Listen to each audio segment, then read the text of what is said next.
Hey you guys, welcome back to the official Thompson Resume Writing Company YouTube channel, where I share weekly tips and hints on how to update, refresh, and or prepare your resume and LinkedIn profile for your job search, along with some career advice, some job search tips, and some personal stories of my own. I am Tamika Thompson. I am the owner and resume writer at Thompson Resume Writing Company, and I specialize in transforming bland, lackluster resumes and LinkedIn profiles into powerful selling tools that help corporate mid-level, management, and executive professionals land interviews 2 times faster in their job search and help them ultimately make more money over the course of their careers. If you are new to my channel, welcome, and I'm so happy that you're here. Please go ahead and hit the subscribe button below to join my growing YouTube community. If you are a returning subscriber, thank you so much for staying in tune with my content. I really appreciate it. For this video, I'm going to be giving you all of the details on how many bullet points you should have for each job that you have listed on your resume. Now, the job section or the experience section is the most important part of your resume. I cannot stress that enough.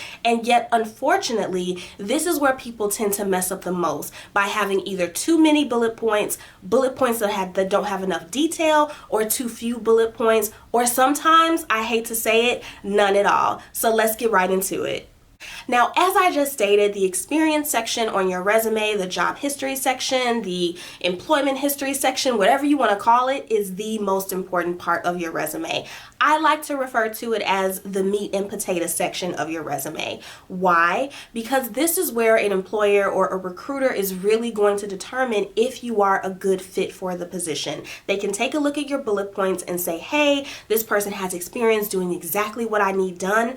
They may be confused and say, I'm not exactly sure what this person does, or there may not be enough information there for them to really gauge if you are a good candidate for the position or not. So it's super important to get this section right. Like, it has to be on point in order for your resume to have maximum success in your job search. So bullet points is where I feel like people do either way too much, like they just go over the top and it's too much, or they actually do way too little. Honestly, there is no in between, and I've seen it all. I've seen resumes that have 20 plus bullet points. I've seen resumes that have 0 bullet points, sometimes even 1 or 2. And really, you don't want to do either. You want to have the right number of bullet points under each job description so that, number 1, you don't overwhelm the recruiter by having too many bullet points. And number 2, you don't have too little bullet points to where the recruiter may not know what you do, or they may take a look at it and say, well, there's not enough information here, and what is here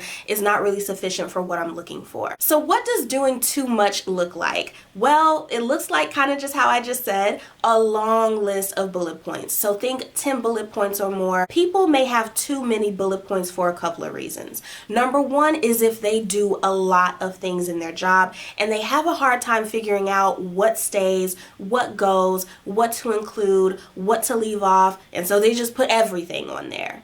Another reason this happens is if someone doesn't know what to put, and so they just put everything. They may open up a Microsoft Word document or take out a sheet of paper and just kind of have a brain dump of everything that they do. They may break down their day as far as like, okay, I do this as soon as I get in, I do this after that. It's almost like they itemize or list down each and every single task, and therefore each and every single task becomes a bullet point.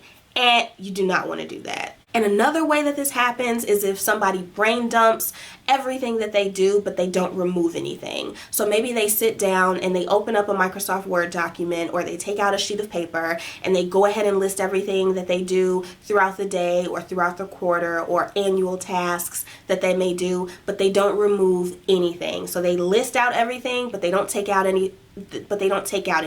They don't whittle it down at all. They don't say, hey, this isn't relevant, I can go ahead and take this off. Hey, this may not be applicable to this position that I'm applying to, let me go ahead and remove it. Hey, this isn't that important, let me go ahead and take it off. They make that one master list and they keep it as is without taking anything off. And you do not want to do that. Now let's talk about what doing too little in the job bullet department looks like. So doing too little means that you may have 0 or just too few bullet points to provide context into what you actually do, such as communicating your value, the impact you've had on the company, etc. Other times people sit down to write their resume and they draw a complete blank, like they have the ultimate brain fart and they can't figure out what to put on there, so they either may put nothing at all or they may just type in just a few things, but it may be vague and it may be unspecific. And then lastly, unfortunately, and I hate this so much because as I stated in a previous video, everybody contributes to a company in some way, shape, or form. But some people do, unfortunately, feel like they do nothing or they don't really offer any value to the company. And so they don't put anything because they're thinking, well, I don't really add any value, or I don't do too much of this, or I do this, but it's really not that important. It's almost like they lack confidence in the value that they bring to the company and they think that they don't have any value. And real quick, before I keep going, if you are someone who feels that way, let me be the first to tell you, you do have value. If you are an employee and you are salaried or hourly, whatever, you're part of the team, there's something that you do, there's something that you provide that the company needs, which is why you are there. So please stop thinking that you don't have value, because you do. Every single person in a company plays a part in the company's success, period. I just had to get that off my chest. Doing too little or doing too much or not doing the right things at all in the job bullet department can work against you. So number one is that your value may be missing. So if you have a long list of items in like under that job description, all these bullet points, but they don't say too much of anything, they're all task oriented and they're not impact and value oriented or value based, then it's like, okay, well, what is this person's value? And if you have too few bullet points or no bullet points or not enough, then they're looking at this, they're looking at it the same way. Like, okay, well, what was this person's value? You say 2 to 3 things, but there's nothing that sticks out or there's nothing that makes them go wow with those 2 to 3 things. There's nothing that really gets them, you know? Also, having too few or too many bullet points may leave recruiters confused as to what you actually do. So if, again, going back to that long list, they're reading all of it, they're sorting through it, and it's like, okay, well, they do all of these tasks, they do all of these things on a daily basis, but what is their actual role in the company? And with too few bullet points, it may be, you may have like 1 or 2 sentences, or you may have 1 or 2 bullet points, but it doesn't provide like a full picture of what it is that you do. It's like, okay, well, does this person just do these 1 or 2 things? Like, is that it? Or, and lastly, there just may not be enough context to show that you are qualified. So too many bullet points, you're kind of rambling, you're going on and you're not saying enough of anything or saying anything at all. They're looking at it like, okay, they've said all of this stuff, but I still don't know if they can do the job though.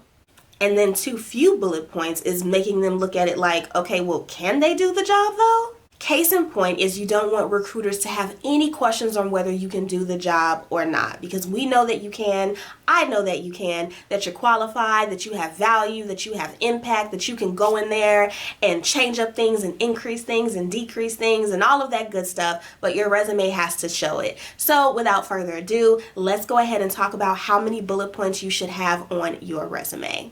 To answer this question head on and without beating around the bush, because I know at this point you're probably thinking, okay, Tamika, you said all of that, so how many bullet points should it have, girl?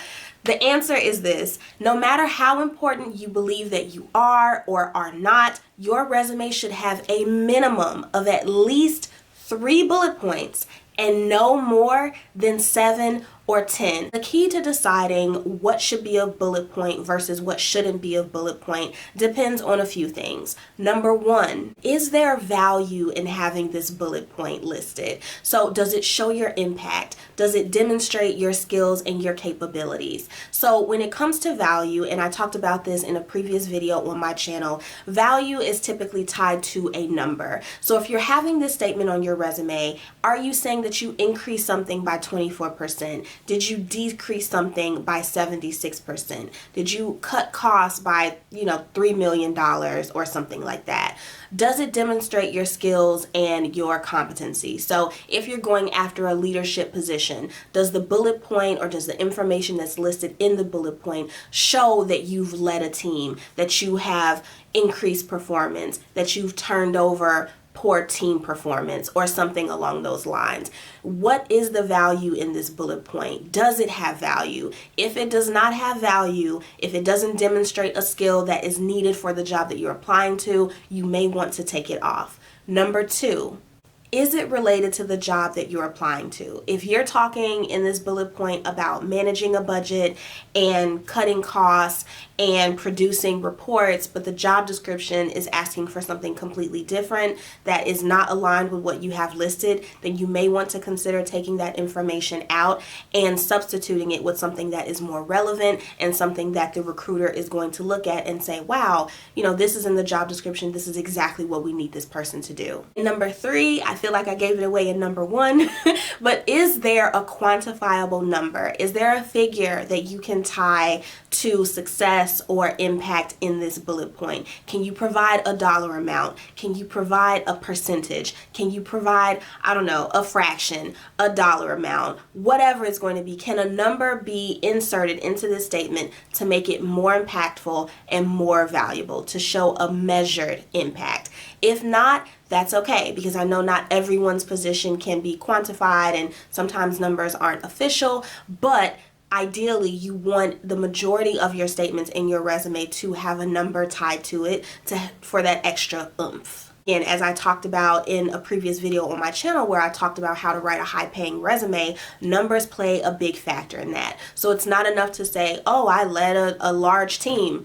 Okay, well, what is a large team though? Is it 60 people? Is it 100 people? Is it 1,000 people? And it's not enough to say, oh, well, I was in charge of sending emails. Okay, well, how many emails? What was the open rate of the emails?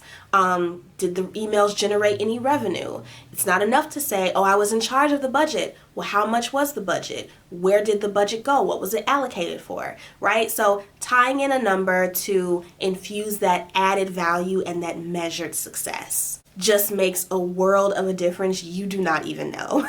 So if the bullet point does not address the 3 things that I just talked about, you may want to consider leaving that information off and substituting it with something different that does address either one or all of the key points that I just talked about. Remember, you don't want to just put something on your resume just to have something there. So a resume is not about filling space. It's not about just, again, brain dumping or just throwing something on a sheet of paper to apply to a job. It's about being very selective in the information that you highlight and in the information that you include to show that you are the best person for the job.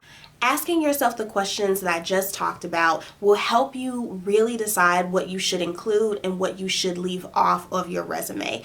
And ultimately, it will determine how many bullet points you are left with. Remember, you don't want to have less than 3 and you don't want to have more than 7. So having between 3 and 7 really solid, really value-based, really enriched, powerful, action-oriented bullet points on there is going to make a world of difference. What some people will do is they'll just have a list of bullet points on there just to fill up space or because they feel like a certain number should be there because it looks good aesthetically. No, that's not the point. You don't want to waste space. You only have between 1 and 2 pages to get their attention to show that you're qualified for this job. So again, you want to be selective with what you're cherry picking and you want to make sure that you're saying what it is that they want to hear in the 1 to 2 sentences that you have for the bullet point. To keep it short and sweet, if it doesn't have a purpose, if it's not relevant, if it's pointless, leave it off. Period. If there's no value in there, if it's not related to the job description, if it may not have a number, or if it doesn't say too much of anything, if it's not descriptive, if it doesn't really provide any context, you want to leave it off. An example of this, of like a vague statement, would be worked with a team of different departments. It's like, okay, what? Another thing to ask yourself when you're writing those job bullets is, do they really need to see this? So kind of going back to relevancy a little bit, when they read it, is it going to make the recruiter feel like, oh, this person, has the experience doing this. This is exactly what I need. Or is it something that they're going to read and kind of be like, oh, well, okay, it's great that they do that, right? You want to make sure that every single bullet point has a purpose and that it's serving the ultimate goal, which is to help you get the job and to make you appear qualified.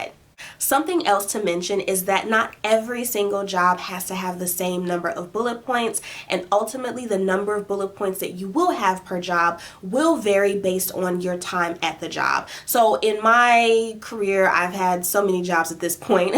Some jobs I was at for years, other jobs I was only at for a couple of months. So of course, the jobs that I was at for 3+ years or 4+ years did have way more bullet points than the ones where I was only there as either a contract position, or maybe it was a temporary role, or maybe it was toxic and I just decided to, be out, was significantly shorter. So for my last position, for example, I was there for almost 3 years. And so on my resume, I have about 7 to 8 bullet points on there. And then the position before that, I was only there for like 2 to 3 months. And so that job only had like 2 to 3 bullet points. However, if you were in a position in a short period of time, but you delivered a lot of value while you were there, that's okay. Feel free to include as many bullet points as you want, just as long as they answer the questions that we talked about earlier in this video. But for longer positions, you absolutely definitely want to have at least 7 bullet points, because if you've been in a job for 5+ years,